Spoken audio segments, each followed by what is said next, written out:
Hey, hi, hello. Welcome to Diana Emerson. Today we're going to listen to a real thriller in the family home. It's the case of Kelly Clayton, and this is true stories.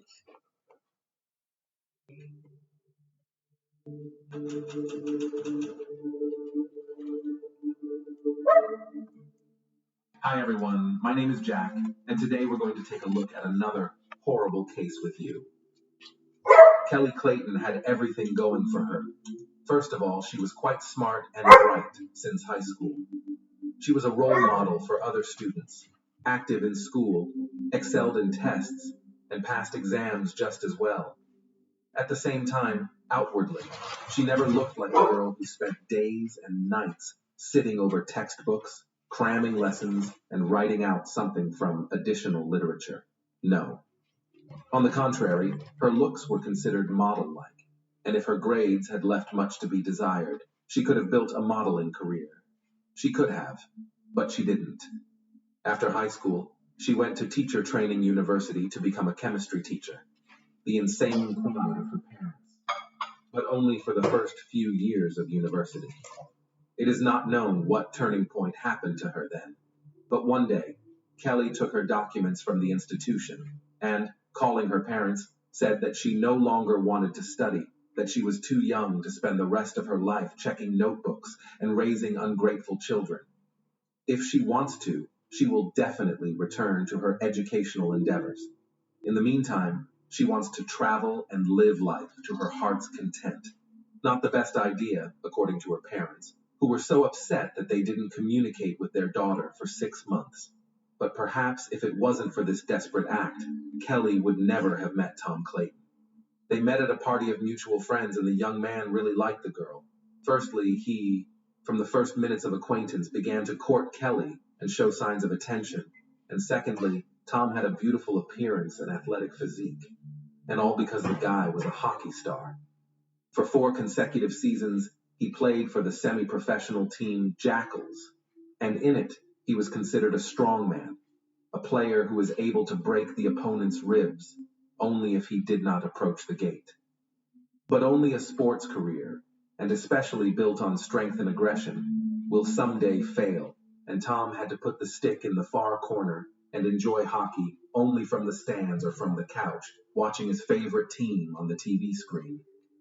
The couple had to move on with their lives, and first they returned to New York, where they got married, then moved to North Carolina, and then moved to the tiny town of Cato, numbering only a few thousand people.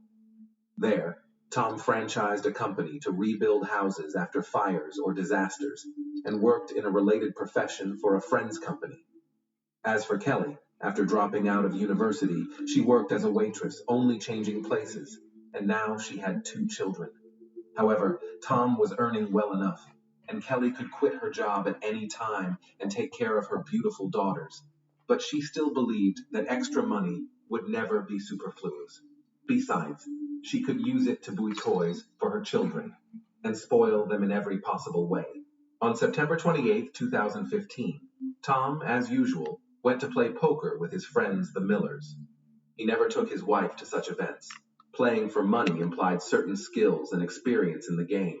Besides, someone had to stay at home with the children, and a family trip would have turned such gatherings into a noisy buffoonery and would not have brought any pleasure from gambling. That evening, Tom was not lucky in the game, but he did not get up from the table, but on the contrary, tried to win back and offered anyone who wanted to stay to play until morning, but no one supported him, and he went home. At home, however, a terrible picture opened before him. His beloved wife was lying in her own pool of blood, badly beaten and, at first glance, was not breathing. Tom panicked and ran through the rooms looking for his children, and luckily they were fine, but very frightened. He grabbed his daughters and headed to his neighbor Derek's house, trying to make sure the children didn't see their mother's mutilated body, and already from the neighbor's house, he dialed the police number. The officer who arrived on the scene found Tom sitting on his knees in front of his wife's body, trying to give her artificial respiration. Only the EMTs were able to pull the man away, who voiced the terrible and unpleasant information. Kelly had been dead for a long time, and neither they nor he could do anything to help her. All 2 floors of the house were drenched in blood. A major mess was in the bedroom. Apparently, there had been a struggle between Kelly and the perpetrator who had committed his atrocity, despite the fact that there were children in the house at the time. Kelly was pushed down the stairs, evidenced by the knockdown banister, and beaten on the head with a blunt object until they were sure she was dead. There were no hints of knife or gunshot wounds. The policeman who filmed the crime scene noted to himself that Tom was shocked by what had happened and seemed lost in space. He walked from one corner of the room to another, entered the room for a split second, and immediately left it. And he could not tell the policeman where the children's room was or where the emergency exit from the house was. But when asked where Tom himself was at the time of the murder, he answered calmly that he had been at a friend's house all evening, where they were playing poker. Then the policeman, who did not get any clear information from Tom, went to the neighbors to ask some questions of the children. Tom's eldest daughter, Charlie, referred to the perpetrator as a robber. According to the words of the eldest daughter, she and her sister were almost asleep, but they heard their mother start screaming loudly from the next room, "Charlie, run! Run away from here!" And then the whole place shook like an earthquake. The girls, after listening to their mother, cautiously went out of their room, but saw the criminal leaning over their mother and beating her with what appeared to them to be a hammer. The girls ran back into the nursery, closed the door with a small nightstand, and hid under the bed. It was a good thing. The criminal wasn't looking for them, because that nightstand, as the policeman pointed out, was so small that it would hardly have apprehended a burglar. Say, what did this burglar look like? Well, he was a big one, like a bear. That big? Wow. What was he wearing? Blue jeans and a black shirt.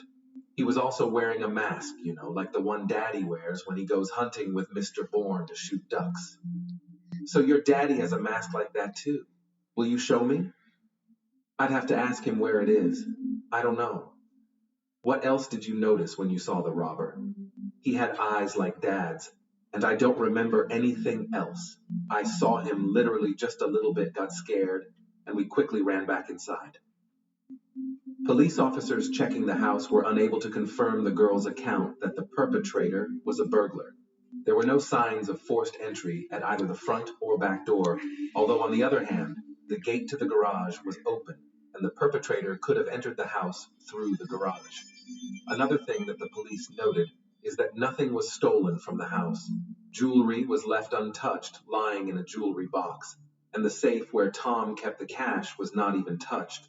The doors of the cabinets in the house were also all closed. Usually burglars check every little cabinet, every shelf, but here the whole mess was the aftermath of a fight. Experienced officers, it would seem, understood everything at once.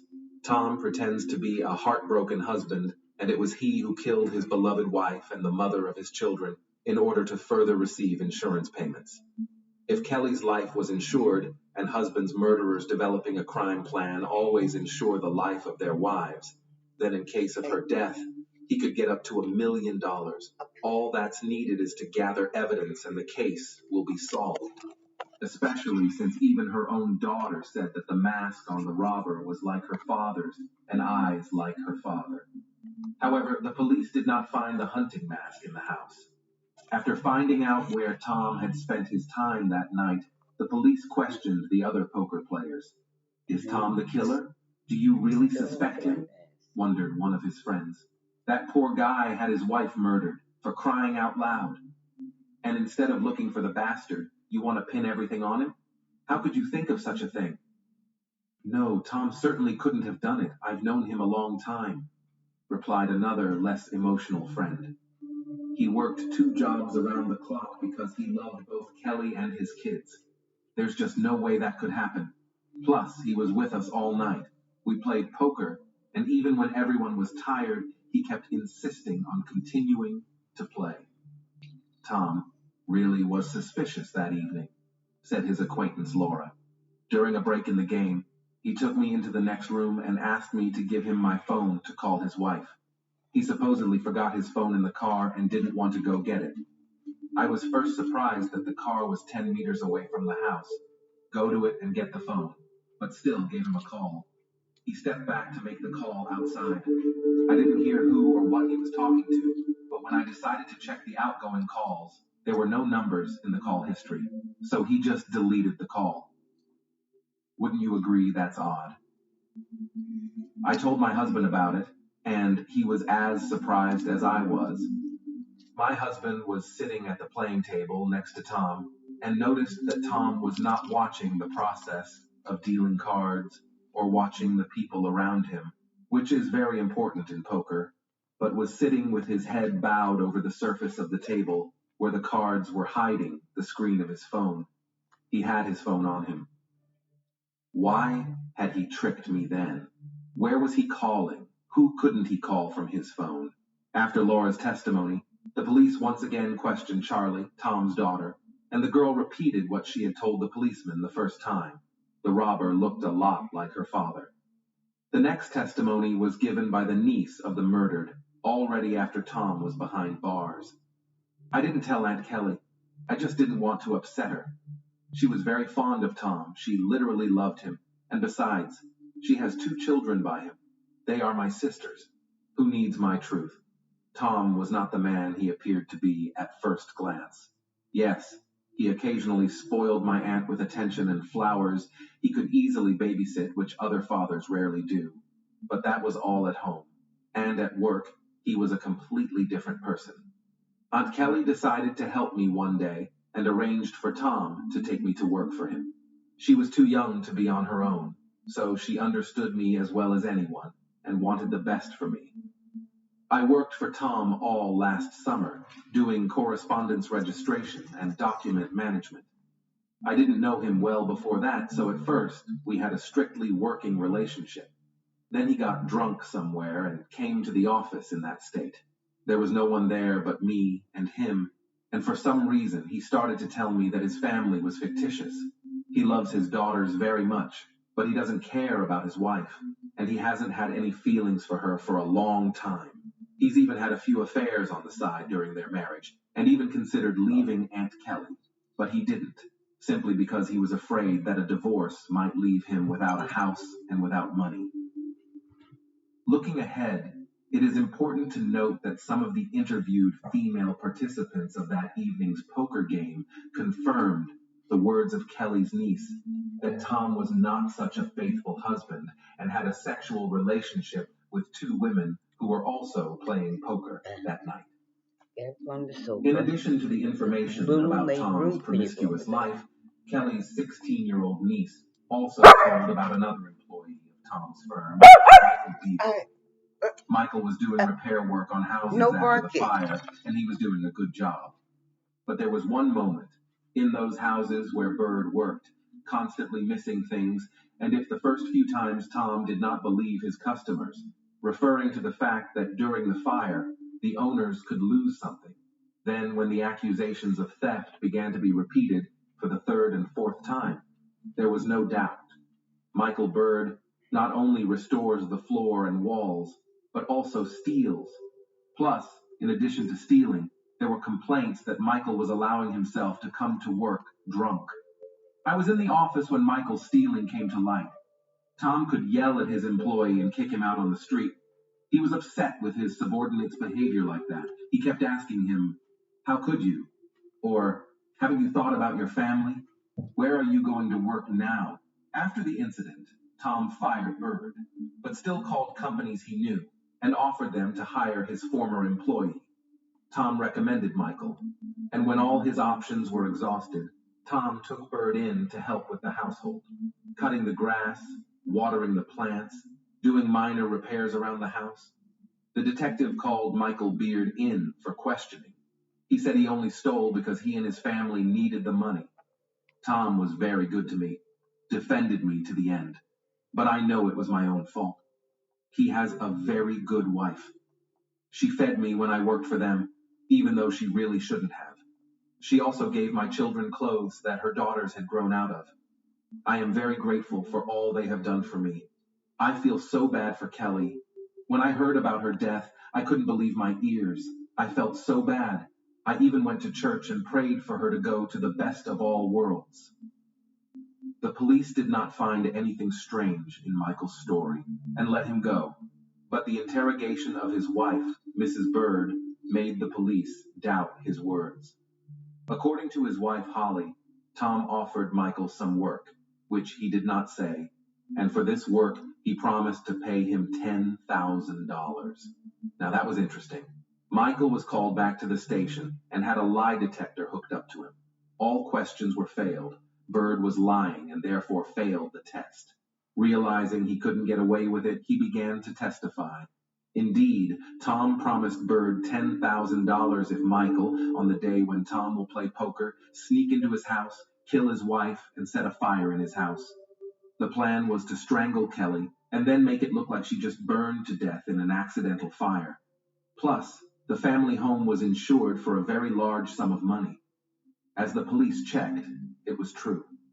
Kelly's home and life were insured at the highest rate. 2 cans of gasoline were waiting for Michael in the garage through which the house was to be entered. Everything was fine here. Bird entered the house when everyone was already asleep. He quietly began to climb the stairs and reach the bedroom where Kelly was supposed to be sleeping.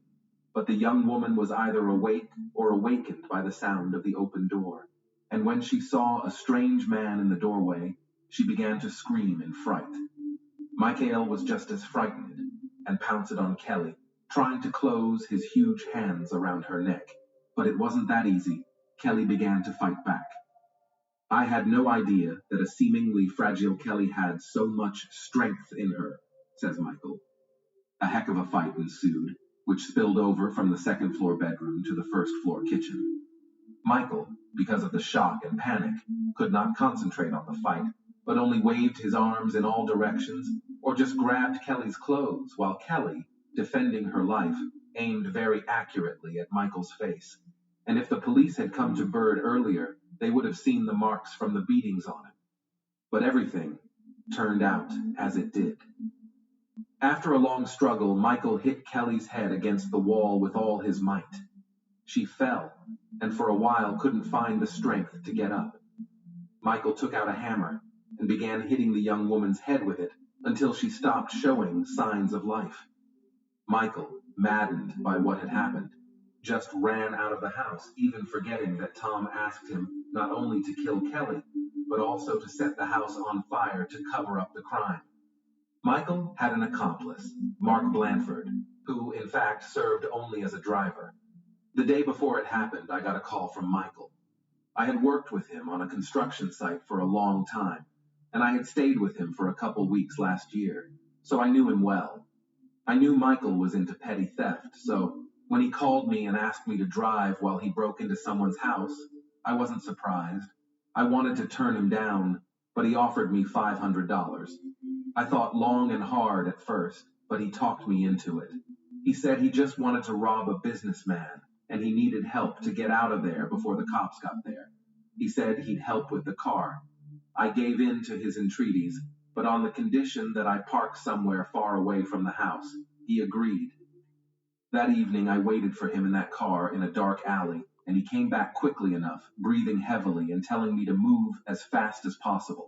He didn't have any bag or sack on him, which didn't look much like a robbery. I didn't ask him any questions along the way, simply because I didn't want to know anything. I just wanted my $500, which, by the way, I didn't end up getting. On the way out, he asked me to stop at a bridge over a creek a couple blocks south of here. I stopped there. He hastily stripped off his outer garments and threw them off the bridge. If you need to be shown the place, I'll show you. Indeed, police officers who arrived on the scene at Mark's behest found parts of Michael's outer clothing near the creek, as well as the hammer used to kill Kelly. Michael, already in custody on suspicion of first-degree murder, began to change his testimony. According to him, he was indeed hired by Tom, indeed for $10,000, but only to commit arson at the house and nothing more. There was no question of murder.